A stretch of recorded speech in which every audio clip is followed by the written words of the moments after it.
কিয়ামতের দিন সমস্ত আম্বিয়াদেরকে, আলিমদেরকে, হাফেজদেরকে, শহীদদেরকে বলবেন, দেখো সুপারিশ করো।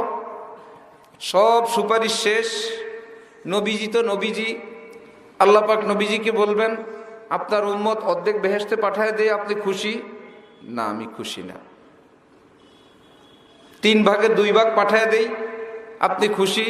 নবীজি বলেন, আমি আল্লাহকে বলবো, আপনি না বলছেন ওয়ালা সাউফা ইউতিকা রাব্বুকা ফাতারদা, আল্লাহ আপনি আমাকে এমন দেওয়া দিবেন, আমারে খুশ করবেন, করেন, আমি খুশি হই নাই। আপনি না আমাকে খুশি করার ওয়াদা, আমি খুশি হই নাই। 3 ভাগের 2 ভাগ উম্মত পাঠায় দিলাম, আর কি চান? কি বললে আপনি খুশি হবেন? নবী বললেন, আমার সব উম্মত জান্নাতে গেলে আমি খুশি হব। জান্নাতে যাবেন না নবীজি, একজন উম্মতের হিসাব বাকি থাকতে তিনি জান্নাতে যাবেন না।